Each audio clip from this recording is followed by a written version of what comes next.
Assalamualaikum warahmatullahi wabarakatuh, and very good morning, everyone. My name is Asmawati. I'm from Telecom Malaysia, Berhad. I am responsible for the network and IT architecture for Telecom Malaysia. So I've been asked to talk on the success story of TM, deploying in the fast deployment of FTTH nationwide, and the TM's future plans and expectations of growth. Yeah. So, well, of course, as you all know, that will be the high-speed broadband project that we started way back in. It just seems like yesterday, but it started way back in 2008, and we completed it in 2012 for the phase 1, and then the phase 2 started in 2015 and completed in 2017. So at a personal level, I was very much involved in the delivery of this project, and I must tell you that this is one of the projects that I get the least amount of sleep then. Okay. Okay, before that, do you know how much fiber do we have on the ground? From TM's perspective, we have 540,000 kilometers of fiber on the ground. That is the cable distance. And if we are going to wrap the world with this fiber, it will be something like 13 times if you are going to wrap the world, 13 times the circumference. That is just the cable distance. And if you are going to take out the core by core, every core in the cable, it will be like 12 million core kilometer, and that will wrap the world 300 times. So that's how much fiber we have on the ground.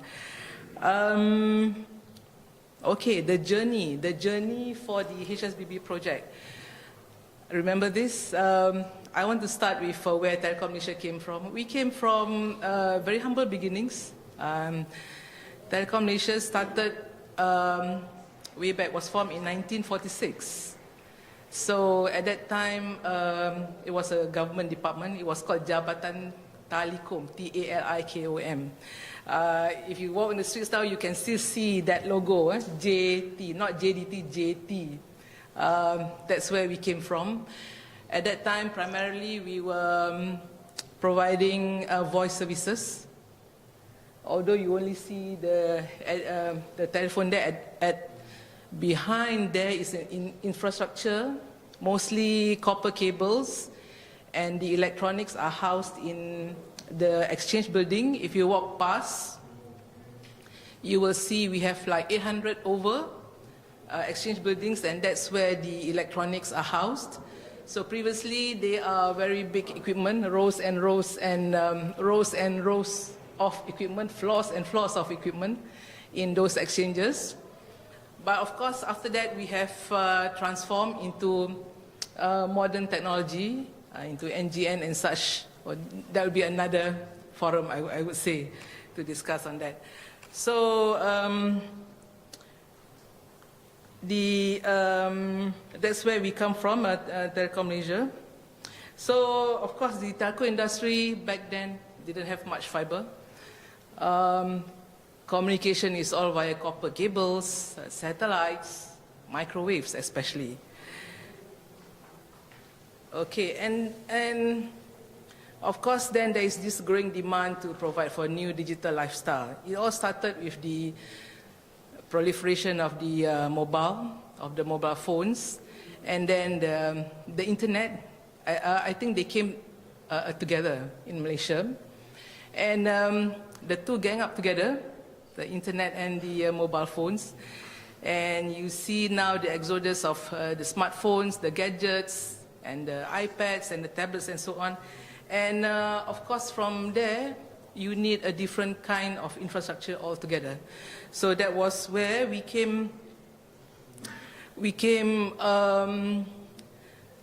to decide that there is a need for fiber as the connectivity to support all these growing demands, because people were streaming all the time, especially now, 24-hour streaming for the customers. So that's where we started to have the broadband. And and at that time, Malaysia has this vision to become a high-income country through competitive infrastructure as well. And the high-speed broadband must be part of the competitive infrastructure.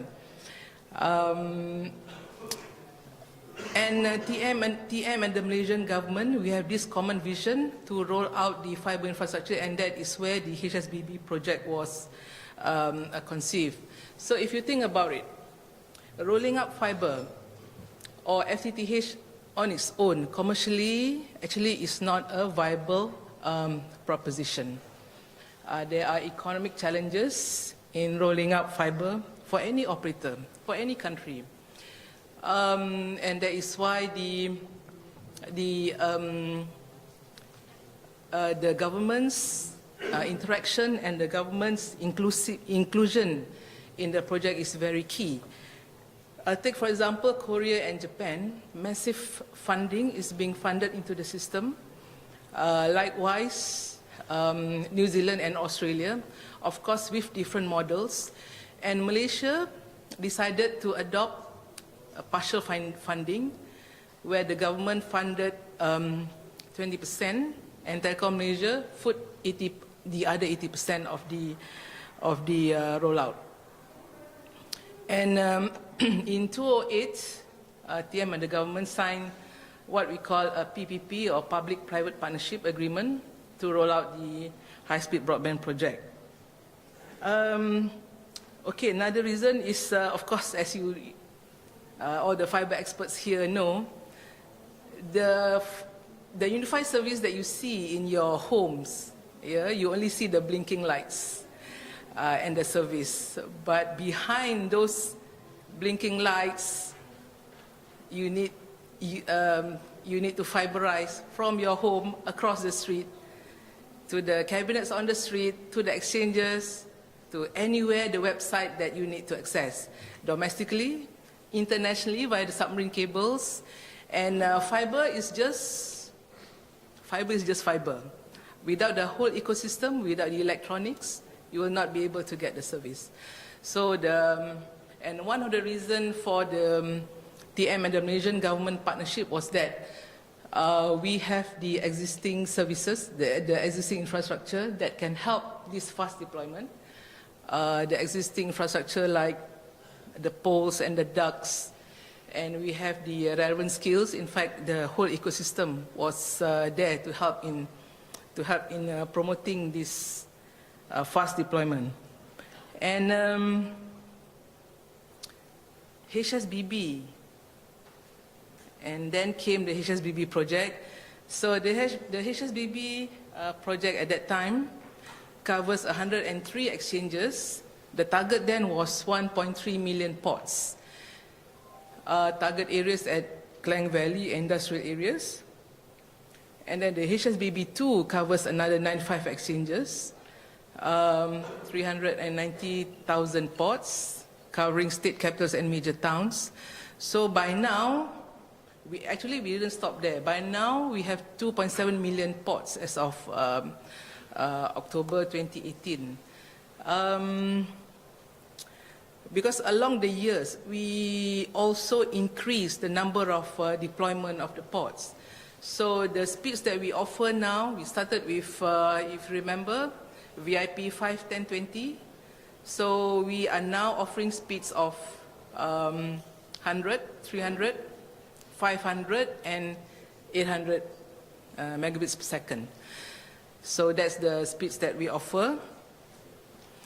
Okay, so how did TM execute the projects? Yeah, I wanted to talk about the success story. I think number one is the goal clarity. Goal clarity means we all talk the same language. There is no motherhood statement. There were very clear goals. For example, you need to deploy 1.3 million ports in 3 years. 300,000 in the first year, 500,000 second year, 200,000, 300,000 in the third year. Very specific goals. Per month, how many should we complete per month was also there. Where do we deploy? Which area? How many in each area were very clear. How many people should we sell to? What's the target subscription? Was also being specified. And we even clarified up to which taman should we go to. Do we just go to Taman Ton's Semi-D area, or should we include the PPRT as well? So these things are very clear that we specified in the first place. And of course, there is top-level commitment is very key. Top-level commitment, all our C-levels commitment, and this is not just lip service. We have our top-level management sitting down at meetings every week and looking at the progress. Inclusivity means we didn't let anybody outside. I mean, everybody is in this together. Every department is involved, from marketing, engineering, the legal, the regulatory. Everybody is involved, so that there is no one specific department doing HSBB. No, the whole company is in this together, and right from the CEO to the technician, or even to the janitor. So they are all in this project. And progress tracking is something which we did not lose sight at all. Every month, even actually every week, we have progress reports that goes back to our goal clarity, our goal to achieve our goal, and every unachievable goal is being deep dived and being solved. The problem is being solved. So, I think these are the things that actually help us to propel the project onwards. Because actually, as I've said just now, fiber, doing this project is not just about the fiber, it is the whole ecosystem. And so we have things like resources.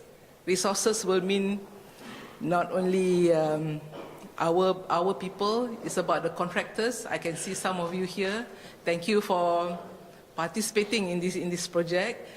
The vendors, and especially the materials that we get from the vendors, they are very crucial, because if they are late 1 week, means the project will be late 2 weeks, for example. Very crucial. It's the whole ecosystem that we need to put in place. The project implementation in terms of the installation and configuration, the procedures, the designs, the architecture, and so on must be very clear. And then we also have the OSS and BSS. That is a major part of the implementation. The OSS is to support the network, and the BSS is to provide the services, the IT systems that we need to have this network in place. And also the core network. We need to have a huge core network, the IP core network, the Metro E network, that we need to have in place so that we do not suffer congestion, frequent disconnects, and all the disruptions that we have. And knowing Malaysia is a developing nation, and you see fiber cuts every day. If this fiber cut over here, we need to find a way so that it is not disrupted, meaning there is another way for the fiber to go through. And of course, this is what we call redundancy, and having redundancies in place is not cheap. Unlike the European, in Europe, they have very strict rules on destroying fiber on the ground. So you don't have this fiber cuts kind of a thing. But over here we see every day, be it by the operators, by the construction companies, MRT stations, LRT stations, everybody who ever digs fiber will dig the ground and cause disruptions, and that's where the costs come in. And we, as the service provider, we have to ensure that, however possible, we need to find a redundancy to all these cable cuts. Okay.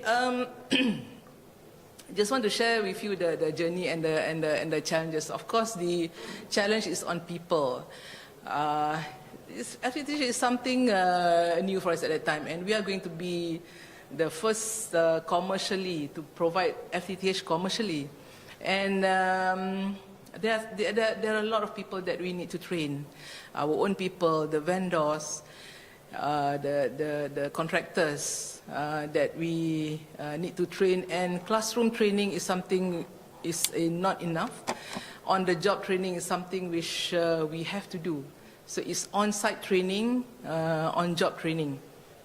And then there's also the preparation for the equipment installation at the exchanges. The exchanges where we had all those huge equipment now will have a smaller equipment. So we had the floor which was basically empty, nothing, and we had to wire them to provide the service. We also had,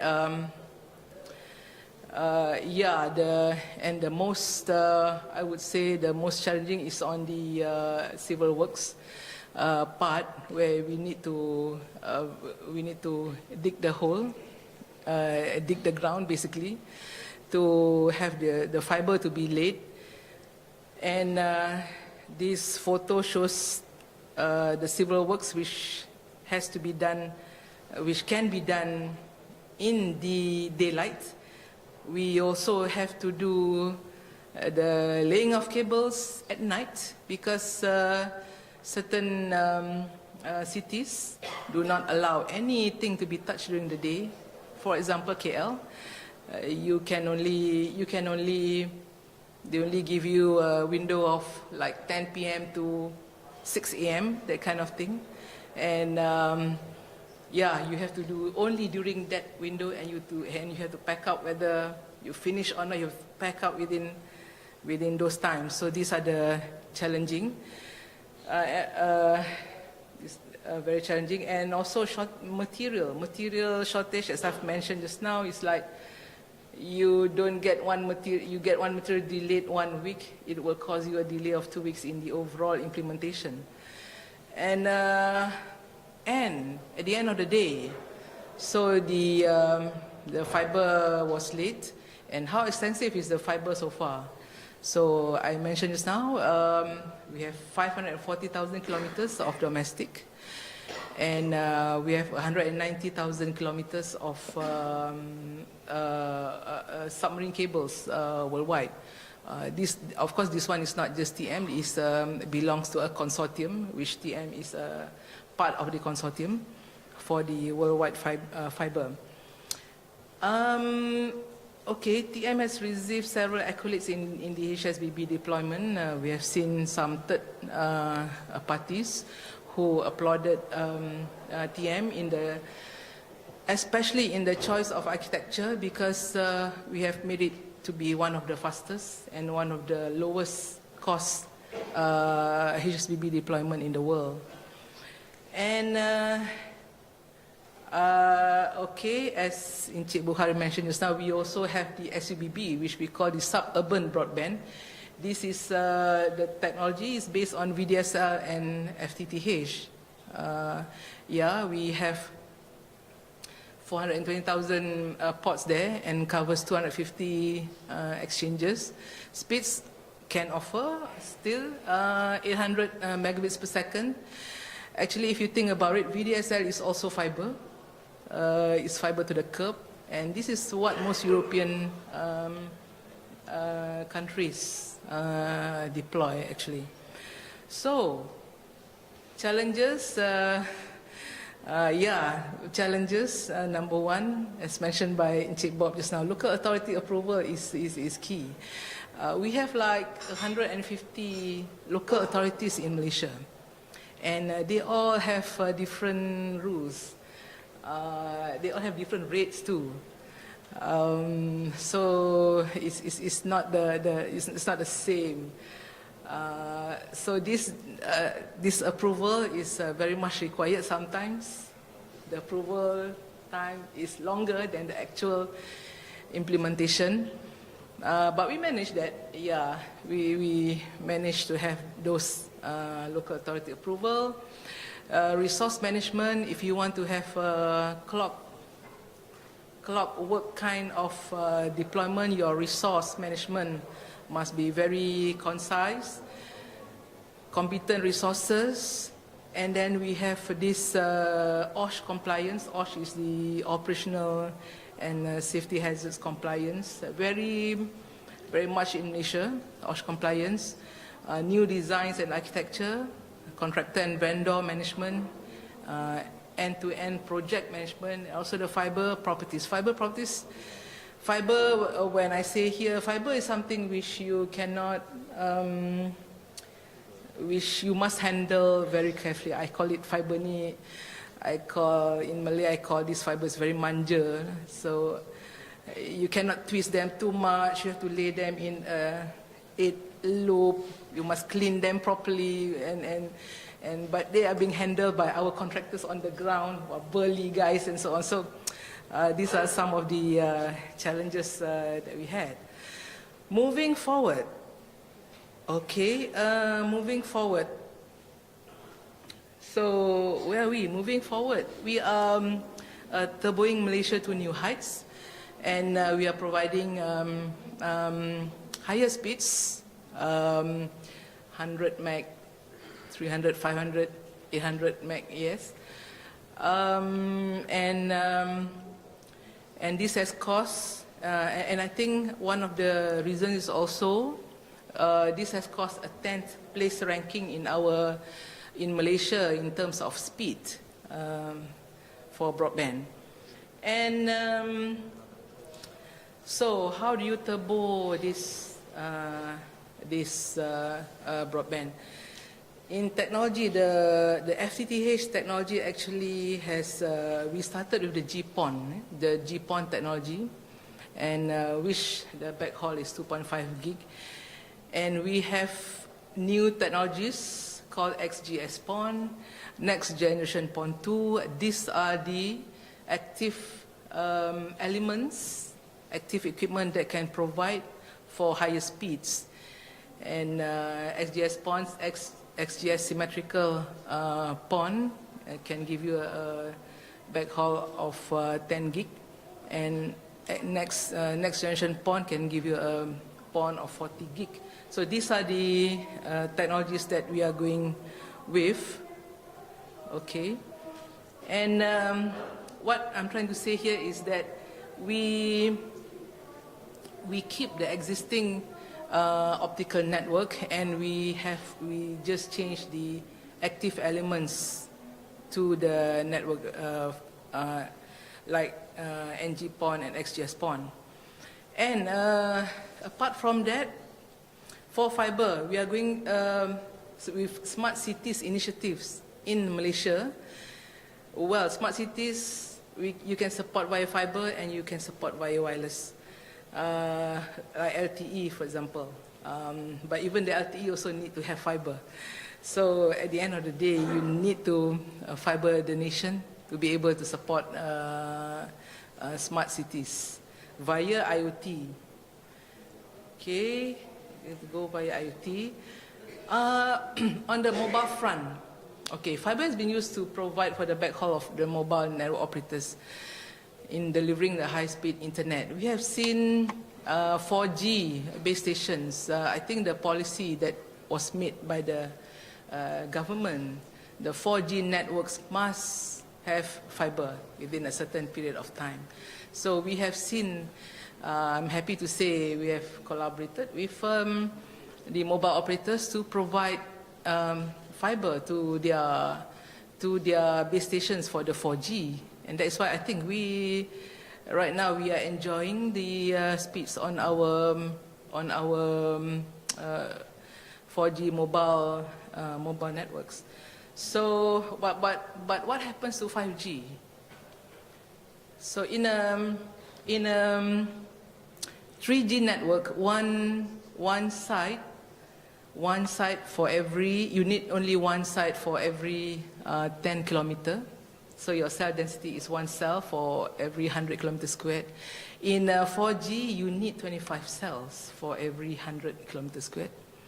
But in 5G, you will need 400 cells for every 100 kilometers squared. So what happens if you have to fiber up all these sites, all these base station or new radio, you call it? So, so the 4G, there is a CRAN, centralized RAN, that can optimize the network. For 5G, then there will be a lot more base stations that you will need to be covered by the CRANs. So what you need is actually a CRAN, centralized RAN is something that we will need. We will need to use microfiber cables, although we have now already microfiber cables with more cable counts that needs to be deployed, and because there will be small cell via next gen PON that comes with 5G. And the other one is of course your computing. You will need mobile edge computing now. We will need like more data centers to proliferate, and all this will need to be virtualized, and the SDN NFV network has got to be in place to be able to carry all the electronics of 5G mobile. So, in conclusion, I think Encik Bob, Encik Bukhari actually talked about the NFCP. We will support the government initiatives on NFCP. It's about extending broadband to 98% of households in Malaysia, extend coverage to business premises, government offices, higher education, and adherence of developers to the new UBBL requirements. That is key. And fiberization of mobile backhaul to all base stations, and of course the adoption of next-gen technologies offering higher speeds. So at the end of the day, fiber is here to stay. What else can compete with fiber? With that, thank you very much, ladies and gentlemen.